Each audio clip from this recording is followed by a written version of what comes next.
Sabe que as pessoas me perguntam, o Murilo é tão bonito quanto você fala? Eu falo, mas é. Eu falo, é real, as pessoas me perguntam assim, mas o Murilo é bonito. Eu falo, é bonito. Você sabe que eu até evito ficar colocando muita foto do Murilo no livrado, assim, porque eu tenho medo de roubar meu spotlight, assim, cara. É muito... Eu sei, eu tenho inveja, cara, dessa beleza aí, cara. A mulher que botou piercing no septo, tá de alargador grisalho de tênis da Adidas. Pô, o maluco tá... Assim... Próximo vídeo, quando eu gravar o meu sozinho, eu vou falar uma coisa que eu reparei, assim, que é o âmago da beleza do Murilo. Tá bom, que vai ser daqui a pouco. Vai ser daqui a pouco. Tá bom.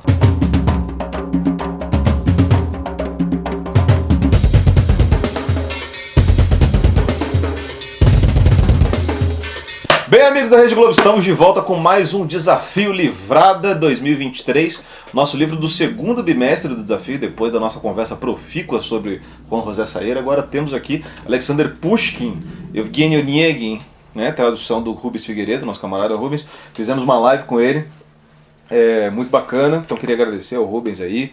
A Leni também, que a mulher do Rubens aí mandou mensagem hoje falando que estava ótima a live, então um beijo para a Leni também. Lucas, leu? Eu até com choque de cultura, né? Viu o filme? Leu o livro? Não vi. Não, eu vi o filme, não, eu li o livro, claro. O que você achou? Gostou? É do caramba. É do caramba, né, cara? Do caramba, você tá higienizado pra rede social. É porque assim, ó, eu e o Murilo, a gente tem uma coisa que você não tem, que é o dinheiro do AdSense do YouTube, assim. Então quando você fala caralho, a gente fala caramba, que é pro algoritmo, eu assim. Eu acabei de tirar dinheiro de não vocês, demonetizar a gente, sabe? Entendi. Então é isso, assim. Puxa, que caramba, gente. Que puxa. Então tá. Dá um monte de palavrão. Considerações nesse... Bom, pra quem não leu, mas eu acho difícil, né? Porque isso aqui é um vídeo justamente para quem leu. Inclusive aqui vamos dar todos os spoilers, vamos comentar um negócio para todo mundo que já tiver lido. Mas, né, só lembrando a sinopse aí do livro. Evgeny Onegin é sobre um sujeito que chama exatamente isso aqui que está na capa, Evgeny Onegin. E ele é um cara da vida boa, um bom vivão, um cara da Vila Larga, né, citadino, que tem um tio lá que morre, deixa uma fazenda lá pra ele vai se muda pro campo e fica ali naquela pasmaceira ali, né, de Tibagi ali, né, e fica visitando ali, né, os vizinhos e tal, e se apaixona, e tem uma vizinha que se apaixona por ele, que é a Tatiana, que vai ser a grande musa da literatura russa, depois vai ser reincorporada em vários outros personagens, como arquétipo, enfim, né? Uma personagem, inclusive, para termos de literatura russa, que vieram depois, inclusive, personagem muito tridimensional, assim, ainda, né? Depois a gente vê que as mulheres, elas vão se tridimensionalizando ao longo da história, mas no começo elas ainda estão muito ligadas a uma certa tradição aí, né? Que a gente já sabe. A Tatiana se declara pra ele numa carta, o cara não responde, e aí todo mundo fica meio assim, fica meio pá, aí o amigo dele... Olhar um pouco pra cá. Tá. Só... E aí o amigo dele... Os dois... Olhar desafiador, assim. E aí o amigo dele, que é o Liensky, né, que é o cara com quem ele faz amizade ali no campo, e que tá noivo, né, ou sei lá, acho que é noivo da Olga, né, que é a irmã da Tatiana. Tá no cortejando, talvez, não sei se chega a estar noivo, mas ele já falou para que ele gosta dela, assim, isso. O cara meio que arma, assim, um jantar, uma ocasião com ele, assim, e o cara chega lá e tem um monte de gente, ele fica meio puto, não gosta da situação, não gosta desse mise-en-scène aí, meio Downtown Abbey caipira, assim, ele fica meio... E aí, só de sacanagem, vai lá e dá em cima da mulher do Liensky. Liensky fica puto, cheio, né, o corno lá vai pra cima, o desafio pro duelo, morre no duelo. O Evgeny Onegin, assim, mata assim, meio tipo assim... não queria matar. Ok, né? E se muda pra cidade... Tatiana encontra com ele muito tempo depois, ela casa lá com um generalão lá, um general 5 estrelas que fica atrás da mesa com o cu na mão. E... Perdeu dinheiro. Perdeu dinheiro. Com o anos na mão. E aí ele se encontra numa festa em Moscou. Em Moscou, se eu não me engano é Moscou que eles estão. E agora ele se apaixona por ela. E ela, no final das contas, ela diz assim que ela tá me apaixonada por ele, mas meu irmão, agora já casei, agora já acabou, tá com tudo armado, tô com a vida feita, você teve sua chance, quem beijou, beijou, quem não beijou, não beija mais. E aí acaba com a história dessa forma. Evgeny Onegin aos pés de Tatiana tremendo, né, dividida entre o amor e o dever marital, e o maridão chegando na porta, nesse exato momento. Resumo do livro, contei para todo mundo. Se você for fazer a prova sobre esse livro aí para tia Maroca da terceira série, já pode pegar esse resumo aqui para... Aliás, se a tia Maroca da terceira série passou esse livro, parabéns, tia Maroca da terceira série. Assim. Pô, mas dá pra passar esse livro aqui? Não dá, mas não acho que vai rolar. Né? Mas dá. Não tem nada assim, tipo, é bem gostosinho, é rimadinho, as rimas são legais, historinha tranquila de ler. Lucas, considerações iniciais aí sobre esse livro, o que você achou, o que te despertou aí nessa leitura? Só para fazer o Elias devia estar aqui, né? Sim, o Elias deveria estar aqui, ele não tá porque ele tá doente, meteu um atestadinho hoje. Meteu um atestado no trabalho. Então assim, era para estar o Elias aqui, mas a gente recebeu mais ou menos, você recebeu antes, na verdade. Eu recebi antes, que eu recebi isso aqui do Rubens, e daí Rubens, aí veio a companhia mandou pra gente. Mas, enfim, vocês receberam antes, você recebeu antes, depois eu e o Elias, e eu acho que eu fui o primeiro a terminar de ler, porque eu fiquei muito empolgado. Eu lembro que eu comecei a ler, veja só, eu estava fazendo concurso. E depois assim, aí eu tive que parar um tempo, acho que uma semana, começaram as aulas, e aí foi muito rápido, assim, porque conforme eu vou lendo, eu tinha lido ele em partes numa tradução em inglês, se eu não me engano, alguma coisa assim. Sim, não, era a tradução do Hofstadter, de inglês, que é um físico, filósofo. O cara lá, sim. Então. O gênio. O cara que, e aí eu tinha lido nessa tradução dele mais uma parte só, acho que nos Estados Unidos. E aí, enfim, mas cara, é fantástico, assim, porque ele tem todos os elementos do que eu já gosto, que é essa literatura romântica, e... não é, da época e tal, mas com uma saída do trágico ou do dramático que é bastante singular e que é bastante e que faz um caminho menos sopesado do que você vai encontrar, por exemplo, num Goethe, num Schiller, no Byron, que de repente coisas acontecem e as ações centrais da narrativa passam muito rápido. E de repente você tá no final, você, o que aconteceu aqui, assim? Porque ele apressa e acabou. Sabe o que, assim. inclusive, me lembrou isso? Me lembrou o livro que você traduziu da Tomazine Guilenburg. Porque lembra que no pós-fácil que você escreveu sobre esse livro, você falou que ele é um livro que é meso-realista e meso-romântico, enfim, tem algumas saídas realistas mas uma fundamentação romântica. A estrutura é romântica, mas o espírito já estava começando a ir pro realismo. Assim. Eu senti que se ela mantivesse numa toada essencialmente romântica, o livro ia descambar muito perto disso aqui, né? Porque as histórias são todas os elementos isso, ali, né? assim. Tem todos os elementos, assim, tem o duelo que quase acontece, mas aí não acontece porque, enfim... Que são escandinavos. Exato. Né? Mas tem essa coisa, a irmã da outra, né? Enfim, isso, tem as duas irmãs. Pretendentes. Até interessante, nunca tinha pensado, porque foi escrito... O da Guilenburg foi um pouco depois do Pushkin, se não me engano. Mas possivelmente ela não teve contato, ela acho que não tinha sido traduzido para o alemão, porque era onde ela poderia ler. Para o dinamarquês certamente não. Mas sim, veja, tem esse espírito romântico que está ali, assim, porque você encontra isso de novo, a estrutura você encontra em outros lugares, você encontra isso no... tem uma peça do Goethe que é a Clavigo. Também tem uns elementos ali que estão, sabe, que é um irmão que está, enfim, tirando satisfação pela irmã que foi abandonada e tal, mas tem esse personagem que vai compor o Onegin que faz as coisas com uma certa diferença, mas ele tá lá já. Só que a forma com que o Pushkin faz aqui é genial, assim, porque ele vai rápido, ele para, ele fala, não, então agora eu vou falar de uma outra coisa. Assim. E aí ele começa a contar num outro negócio e assim, tá, beleza, tranquilo. Aí de repente ele acelera de novo, e quando você vê, acabou o livro, assim. Pá. Uma série de incursões do próprio narrador sobre a história, né, que dá um tom, assim, às vezes de julgamento, e às vezes até de suspensão de julgamento, às vezes ele quer julgar, às vezes ele fala, não, né... Isso aqui, isso eu também já estive lá, sei como é que é, não julgo, né? Fala umas coisas assim, né? Ele... O que leva você, às vezes, talvez tenha levado muitos leitores a pensar... Porque o problema do narrador, o Rubens falou na live, a live já rolou, vocês já viram, podem ver tá lá e tal. tal. Tá lá publicado. O Rubens falou, a questão é o que é Onegin, né?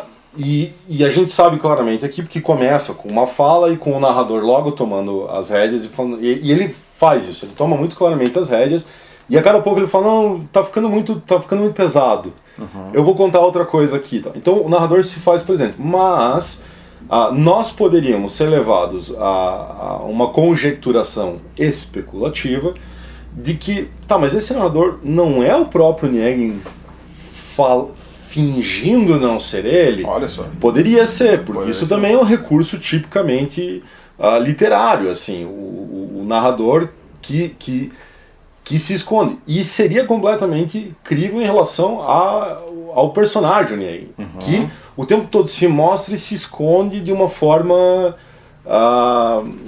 vamos dizer, tem uma performance de si, assim, que é favorecida por esse narrador. Que fica o tempo todo falando, eu não sei quem é o Onegin, eu não sei, eu não sei.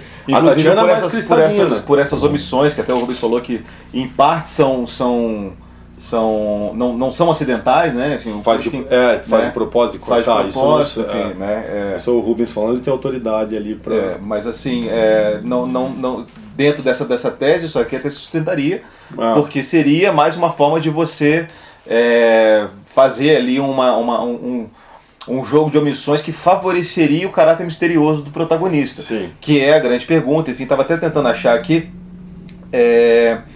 que a parte depois, quando o Onegin mata o Liensky e ele vai embora da cidade, a Tatiana vai na casa dele e vai procurar nos livros ver quem ele é, né? Então, assim, muitas páginas guardavam fundas, marcas no papel feitas à unha, com a maior atenção do mundo. Tânia lia ali o que se expunha.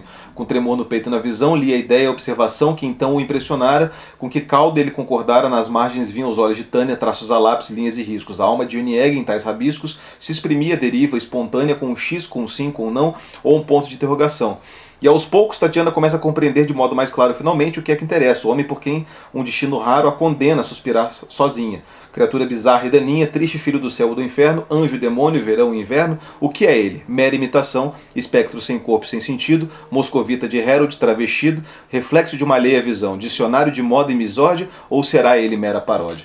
Né? Que é justamente essa coisa de que talvez... E até é interessante essa parte, porque se a gente colocar em perspectiva sobre o que foi feito do livro depois, né? E aqui a gente tem não só... Tem várias coincidências, né? Enfim, o Pushkin morreu no duelo, aquela coisa toda, mas assim... Também de uma forma tosca, assim. Também de uma forma tosca. Mas assim, se a gente considerar que esse aqui é considerado por muitos teóricos como o livro fundador da literatura russa, da identidade russa como um todo, né? Não que não existisse literatura russa anterior, mas assim, a literatura russa moderna, como a gente conhece ela e como a gente passou a conhecer ela tendo sido exportada para o mundo, é interessante ver que o Onegin, personificando esse espírito dessa literatura, seja ele mesmo, na suspeita da Tatiana, uma colagem de várias literaturas, né, que ele fala do Harold, enfim, dos românticos ingleses, dos franceses, da literatura grega, né, do latim que ele sabia mais ou menos, enfim, que de certa maneira é da onde esses intelectuais russos que compuseram a literatura russa do século XIX, posterior ao Pushkin, né, quase contemporâneo, ele veio o Gogol e um pouquinho depois esses outros caras que a gente, né, reverencia, Dostoiévski, Tolstói, o Tchekhov, o Goncharov e tal, o Turgenev, que são caras que leram todos esses autores aí, enfim, né, e que usaram eles várias vezes, né, até já a gente falou com a Raquel Toledo, que é a nossa camaradinha aí, professora de literatura russa. Fizemos uma live com ela também tá publicada aí, quem quiser dar uma olhada. Mas ela fala disso, né, de que a Rússia deu a cor local para várias das literaturas que estavam já em curso. Ela fala, por exemplo, como a Anna Karenina é uma Madame Bovary russa, né, tem vários paralelos que dá para você fazer, um exercício de literatura comparada. Então, muito curioso que tenha essa passagem que a Tatiana está tentando descobrir quem é o Onegin, ao mesmo tempo em que a Rússia também estava tentando se descobrir quem era, enquanto país e enquanto produtora de conhecimento, de arte, enfim, né? O Rubens, inclusive, falou isso na live, né? Que era o livro, ele se dá todo num afã de autoconhecimento, ele é recebido, inclusive, né? Com esse afã de autoconhecimento do povo russo, da identidade russa, né? O que me parece ser também, de novo, né, puxando água pro meu moinho, mas que parece ser um elemento característico de certos movimentos românticos da época, sobretudo em países periféricos. Uhum. A Itália, a França e a Espanha, talvez, já tinham uma literatura nacional e tiveram que refundá-la através dos seus romantismos possíveis. A Inglaterra também, não é? Porque ela tem, o Renascimento britânico é imenso, não é só Shakespeare, é John Donne, é Marvell, enfim, é grande assim, a coisa. E também tinha depois, né? Tinha a Inglaterra, mas também através do seu romantismo ela tenta refundar, porque o romantismo ele tem dois movimentos. Aonde já existe, ele se apropria para refundar, então ele toma para si algo. E onde não existe, que são os periféricos, e aí o caso da Alemanha, dos países escandinavos, mas sobretudo da Dinamarca, da Rússia, de Portugal num certo sentido, e enfim, talvez fosse também o nosso, não é? Foi o que aconteceu mais ou menos aqui. Vem junto com o projeto do romantismo um projeto nacional, de identidade nacional. Então, muito do que os realismos posteriores renegam no romantismo, dependem eles também da existência que favoreceu pelo romantismo. Porque, veja só, essa ideia de criação do povo, do que é o espírito russo, não sei o quê, e que o Pushkin faz isso de uma forma muito clara, porque ele mostra elementos culturais, ele fala de roupas, ele fala de danças, ele fala de comidas, ele cita outros escritores um pouco ou mais anteriores, ele cita contemporâneos, ele cita questões histórico-políticas fundadoras e tal. De novo, eu posso olhar para outros lugares e ver da mesma forma autores que estão produzindo coisas muito similares também o fazendo. Na mesma época, assim, eu tenho o Adam Oehlenschläger, que é um poeta dinamarquês, fazendo exatamente isso. E aí virando o poeta, de novo, que cria personagens que vão ser repetidos e que viram esses... A mesma coisa na Alemanha, quer dizer, você vê isso porque é a forma de você formar essa tua identidade nacional. Depois, há movimentos na literatura, obviamente, e o pessoal que vem mais depois fala assim, não, fica desconfortável com aquilo, entendeu? E aí eles meio que varrem para baixo do tapete a coisa toda. Para não dizer, o Pushkin era um romântico, não é? E que não é nada feio falar isso, não é? Quer dizer, talvez ele não tivesse engajado em escrever um manifesto, mas o espírito de época é meio esse, assim, o cara tá... Inclusive, interessa aqui muito pra gente essa coisa que a gente conversou via WhatsApp quando a gente estava lendo o livro, que é sobre esse arquétipo romântico que o Evgeny incorpora. Total. Né? Que ele tem vários elementos, né? Como Sim. você estava me explicando, de personagens clássicos. Porque até então a gente conhece outro tipo de protagonista romântico, que é, né, que a gente falou que é um cara meio bobalhão, meio deslumbrado. Eu te falei, tem dois, né? Tem esse... Mas também tem esse Onegin, que ele é marcado, né, por esse enfado com a vida, uma alta cultura, né, o cara é muito lido, mas também meio cansado da vida, que faz muita merda na juventude e etc. E é muito engraçado porque esse personagem ele vai antecipar em algumas décadas o tal do arquétipo do homem supérfluo, que é um arquétipo na Rússia muito importante para a literatura russa do século XIX e que é um arquétipo secundário que é trabalhado posterior ao arquétipo do homem pequeno, que é o primeiro arquétipo realmente discutido na literatura russa, que ali tem, assim, tá no Gente Pobre do Dostoiévski, o Akaky Akakevich do Capote do Gogol, mas também tá ali, né, Pobre Lisa, até aquele conto do Pushkin, que eu esqueço o nome, que tá ali na antologia do conto russo do sujeito das carruagens ali, enfim. Então primeiro ele vai colocar, porque na verdade o que acontece? os dois estão diretamente relacionados com as estruturas do Estado. O homem pequeno e o homem supérfluo. Mas é muito engraçado que a gente vê que o homem supérfluo está vindo de uma certa herança romântica e se distanciando no século XIX na Rússia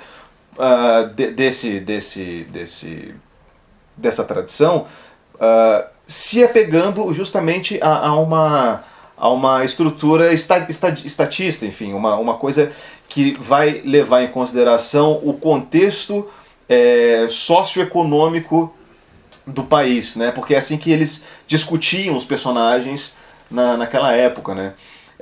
Mas se a gente isolar ele desse contexto, porque a gente está muito acostumado a ver isso, a gente está acostumado a ver, aí de novo assim eu me confundo um pouco na cronologia do Homem Supérfluo, mas vamos lá.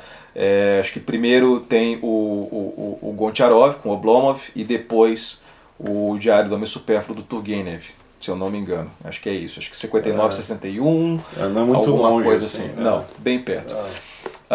Mas se a gente isolar desse contexto, a gente vai ter realmente esse arquétipo do protagonista romântico que a gente estava discutindo, né? Sim, então é interessante como essas coisas se descolam da tradição original e se fundem ali na literatura do país para os seus próprios interesses. E que também seria uma coisa meio que antecipada pelos românticos de ver essa mudança, não é? Quer dizer, se a literatura, se uma certa ideia de modernismo na literatura acaba nascendo com esse pessoal, quando eu chamo aqui os românticos, é também muito amplo, não é? Os caras nem estavam em concordância entre si, mas havia esse espírito de que a literatura se movimentava, que ela se alternava, que ela se alterava, que ela se transformava e tudo mais. E uma forma de fazê-lo é você sair de personagens arquetípicos ou fechados, que é, sei lá, o que você encontra num certo classicismo, não é? Um personagem que ele incorpora, sei lá, a justiça, o bem e tal, e ter personagens muito mais claroscuro, muito mais sombreados, muito mais obnubilados por uma certa névoa, e que você não sabe o que eles são, não é? Que você não sabe, você não consegue pegar eles de verdade, assim. E eu acho que isso acontece de uma forma maravilhosa no Pushkin, assim, no Onegin, de uma forma maravilhosa. Porque, de novo, ele incorpora essas questões. Ele é o enfado. Primeiro, ele ganhou, ele herdou essa fazenda do tio. Mas por que ele foi para a fazenda? Ele poderia não ter ido para a fazenda, não é? Dá a entender que ele vai meio por uma necessidade financeira, quer dizer, ele herdou, então ele vai lá e tudo mais, mas porque ele também já estava de saco cheio da vida social. Mostra aquele começo que ele tem 3 festas para ir na mesma noite. E o cara tipo, puta que merda, não sei o quê. O que também, assim, ó, gente, eu não vou fazer isso aqui, mas assim, ó, a gente pode dar, sei lá, exemplos e mais exemplos de personagens que se comportavam exatamente igual, assim, do cara chegou num ponto em que ele tem um certo enfado com relação àquele meio social que ele tá. Isso vai ter repercussão no Swan do Marcel Proust. Então a coisa não acaba ali, ela se transforma. Sim. Depois, ele vai para lá e aí ele tem essa relação com esse amigo meio emocionado dele, né? O Liensky. O Liensky também incorpora. Esse é o parte do romântico bobão. Assim, o cara que, escreve poema e não sei o quê. E aí do outro lado tá o outro romântico olhando pra ele e falando assim, cara, assim, já estive lá, já passei e tal, tá tranquilo, assim. E aí, enfim. Só que aí confrontado também com a questão do campo. Outra coisa que não foi descoberta pelo Pushkin, que já havia sido descoberta por uma série de autores na Europa, que era essa confrontação entre cidade e campo. De novo, os românticos tinham sacado isso e tinham colocado, o Byron faz isso, o Goethe faz isso, não é? A ideia de que no campo talvez aquelas pessoas tenham uma maior pureza, assim, elas estão mais próximas do que é o espírito do povo, enquanto na corte, próximo da corte, que é onde se formava uma certa literatura classicista ou clássica, sei lá, alguma coisa assim, de tipo francesa, era o performático, o teatral performático, o Racine, né, o Corneille. Que é justamente o que ele critica no livro, né? Uma grande crítica do Pushkin no Evgeny Onegin é justamente essa vida performática da cidade e da sociedade de uma maneira geral, que começa a se instaurar ali no campo na hora em que ele fica meio cansado e fala, tá bom, tô indo embora daqui também, porque meio que agora já tá tudo meio que dominado por isso, né? Mas assim, o que a gente vai ver dele sendo ele mais irascível, mais sarcástico com tudo isso, vai ser justamente com esses bailes, com essa pompa, com essa pose, com esse negócio de você estar lá para ser visto, com as mesuras e etc, né? Com essa vida teatral ditada pela moral e pelos bons costumes E depois a parte, aí ele, tem um duelo lá, que ele não queria participar, ele sabe, só que ele não nega, saca? Ele não, isso que tá no... Ele tem uma posição, que é isso difícil da gente entender, assim. Ele poderia mandar alguém lá e falar assim, pô, avisa o cara pra parar de besteira, porque ele sabe que o cara também não tá afim, entendeu? Mas o cara já se comprometeu. E aí ele vai e mata o coitado, o idiota lá, diz que é o destino do coitado do bobalhão romântico. Exato, dos livros românticos. Que é morrer de uma forma estúpida. Que morrer de uma forma estúpida. E aí ele diz assim que é como se ele se arrependesse, alguma coisa, e aí ele some. Quando ele reaparece pra gente, a gente não sabe o que aconteceu ali. Nesse meio tempo, conta-se da Tatiana. Depois tem os anexos aqui, onde contaria que é uma... o que ele foi fazer? Então, aí ele foi conhecer a Rússia, não é? Só que assim, isso daqui tem bem pouco sobre o que foi essa possível transformação pelo que passou o Onegin, assim. E aí daria a entender para nós que quando ele vê lá a Tatiana, então ele se apaixona por ela porque agora ela é uma pessoa da sociedade e tudo mais. De novo, isso seria uma leitura reducionista. Porque talvez ele tenha passado uma transformação, mas nós não sabemos, entendeu? Que é também, de novo, uma baita cartada, um baita jogo exercido por muitos dos românticos. Você tira o personagem de cena, alguma coisa acontece, você insinua que alguma coisa aconteceu, e depois ele retorna para fazer, e aí sim, a virada dramática, trágica, que é o espelho. Assim, inclusive eu até nem considerei o fato da Tatiana ter mudado em algo. Eu sugeri. Não, eu pensei mesmo que fosse o Onegin que tivesse mudado. Isso. Porque ele voltou para a cidade, e eu acho que nesse retorno à cidade tem um movimento de uma certa derrota ali, de uma certa derrota daquilo que ele estava buscando no campo que já não achou, né? E aí que talvez nisso daí ele já tenha se deixado, porque ele que teve essa vida sagrada na juventude, enfim, tenha se assentado na razão de tipo, cara, a vida é essa merda aqui mesmo, enfim, não tem mais o que fazer. Mas quando a gente encontra ele lá com a Tatiana, ele não é tão velho assim, não é? Não, ele não é velho. Ele, vamos dizer assim, ele teve aquele primeiro momento de desregramento na juventude, mas ele ainda é jovem. Ele tá tendo aquele, sei lá... Não, mas é que daí queridas crianças, vocês vão passar por isso, assim, não é, Murilo? Você que foi... Murilo não passou por isso, não. Murilo que foi... Você tem aquele momento em que você, enfim, fez um monte de merda e tal, e aí você olha um dia ao teu redor e fala, isso aqui parece que não faz tanto sentido assim. Exato. Murilo nunca fez isso. Murilo nunca passou por essa... Murilo nunca fez merda na vida. Nunca, é verdade. Mas é a beleza que o sustenta. Murilo é um bom menino. E aí, nesse momento, quer dizer, você nem é... Algumas pessoas não passam e continuam sendo idiotas o resto da vida. Mas não é o seu caso. Não é o seu caso. Você é um cara de juízo desde sempre. Isso é maravilhoso. Mas não é, e aí ele não é tão velho assim. O que indicaria que existiria após esse acontecimento trágico, essa ruptura na morte de um amigo, por uma razão estúpida, que aí ele sim passaria por um momento de amadurecimento que nós não vemos aí. O que eu digo é que teria 3 tempos, entendeu? O tempo que é rememorado da juventude em que ele se enfada. O tempo que é narrado. E aí o tempo da transformação que a gente pega. Aí a Tatiana já está casada, ela que ele o hiato entre esse segundo e esse terceiro tempo aí, né? Que a gente não sabe o que acontece, mas que, várias interpretações que a gente poderia ter colocado ali, né? Mas é muito, muito interessante também depois a gente verificar que o quanto esse livro, né, aqui já saindo um pouco das interpretações, mas assim, o quanto esse livro trouxe para a literatura russa, e assim como o Pushkin menciona Byron pra caramba no livro e etc, assim, Os caras que vieram depois mencionam pra caramba o Evgeny Onegin, Sim. né? Porque virou um livro e engraçado que ele tenha sido escrito... Ele cumpriu a coisa, saca? Ele cumpriu. Ele se tornou a referência da literatura dele. É. Ele virou o Byron dele. Maravilha! Ele cumpriu, isso é genial. É.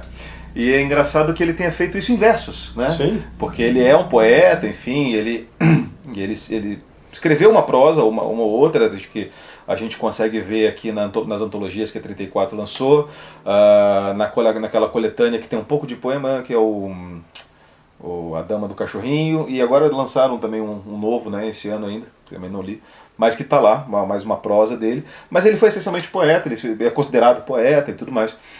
E os grandes... É engraçado porque assim, naquela região ali, você já estava falando, né, os grandes escritores nacionais são poetas.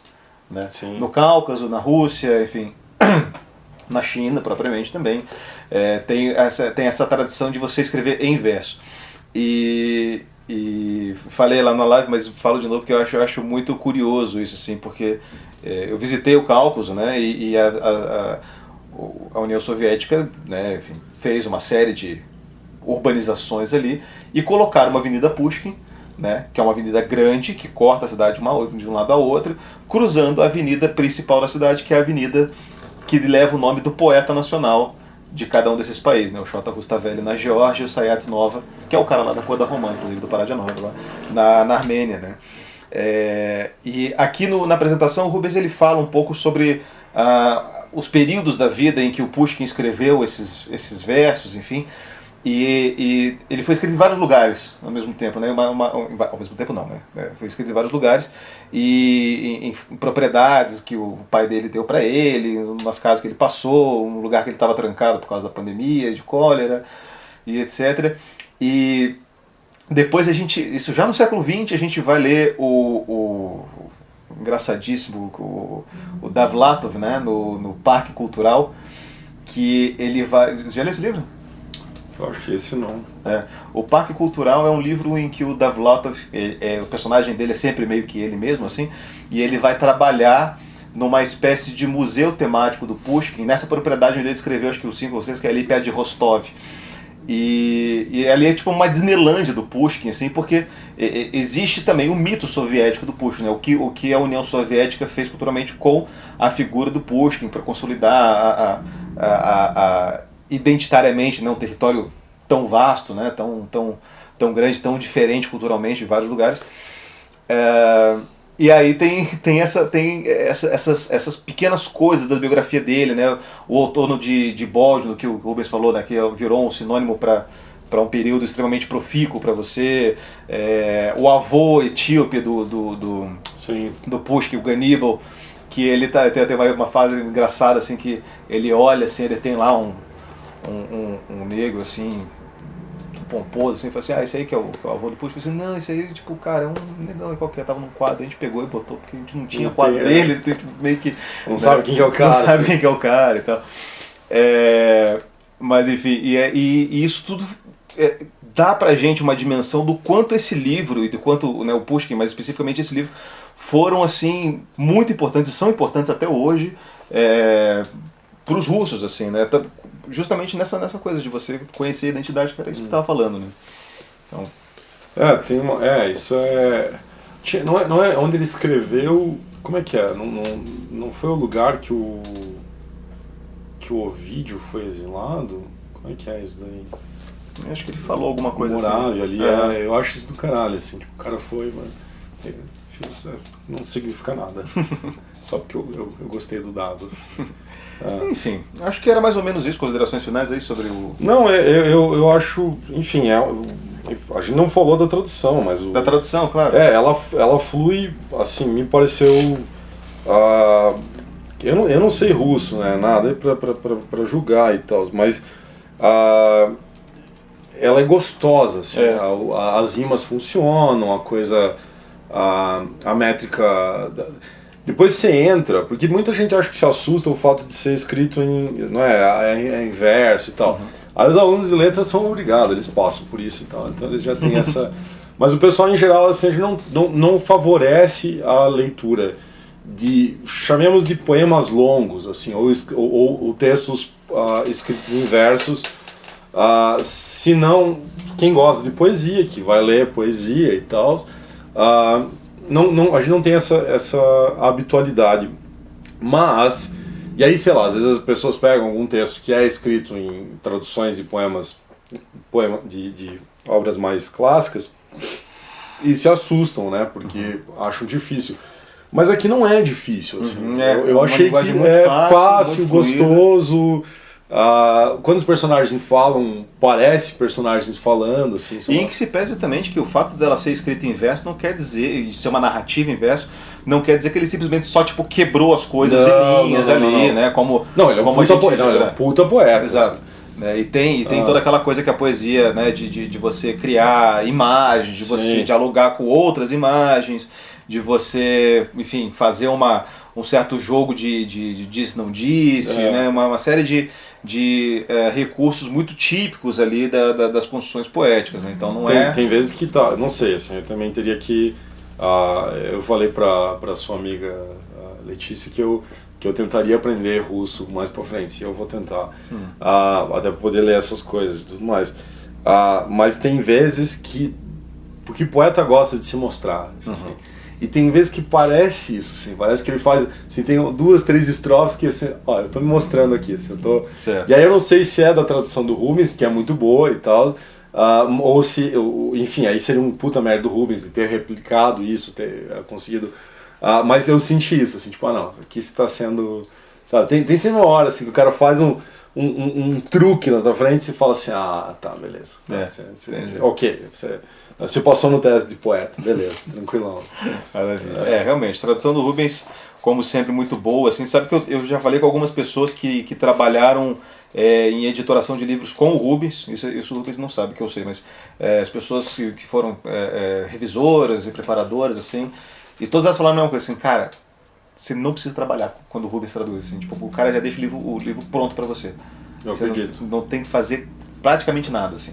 Então, assim, realmente é uma coisa assim, muito esmerada da parte dele de fazer e tal. E acho que aqui a gente tem uma das grandes traduções da vida dele, né? O Rubens que tem aí no currículo coisas do tipo Almas Mortas, Guerra e Paz, Ana Karenina, Crime e Castigo, enfim, O Idiota, enfim, uma série de coisas aí bem impressionantes, né? Mas que esse aqui vem para somar aí como uma grande tradução aí dele, talvez uma das mais importantes aí que a gente vai ter, e que talvez não fosse por ele, poucos outros tradutores do russo se aventurariam a fazer. Então, acho que é legal pontuar isso. Então. Vamos anunciar agora, desde já, o nosso livro do próximo bimestre do Desafio Livrado 2023, que é este aqui, né? Para Onde Vão os Guarda-Chuvas, novo romance de Afonso Cruz, publicado pela Dublinense, tá? Um grande romance bacanérrimo. E, seguinte, esse nosso próximo bimestre do Desafio Livrada é um apoio da editora Dublinense. A editora Dublinense vai mandar livros aqui para você e para o Jovem Liz, para vocês lerem também. Esse aqui por enquanto é meu, mas os seus vão chegar. E temos cupom de desconto para os nossos queridos leitores do Livrado que quiserem comprar isso aqui no site da Dublinense. Está com 20% de desconto.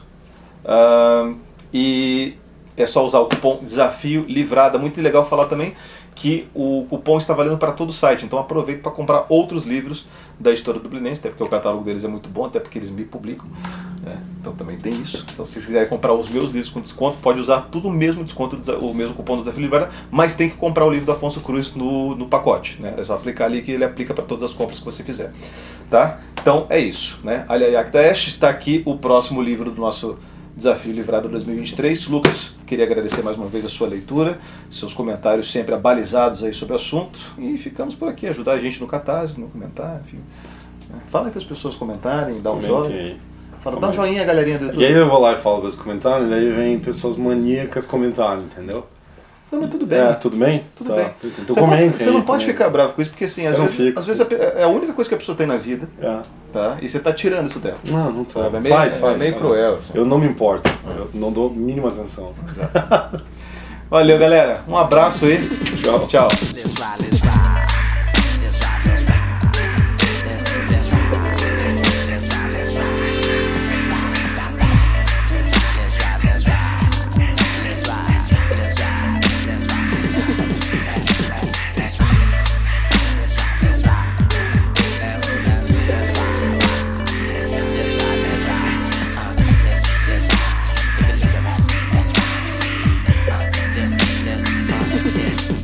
represent M-I-A-M-I. Drive like a semi, am I just another brother like a lover like am I? Think not, blink not, to drink, I don't need you drunk or rest, I place you like a ring.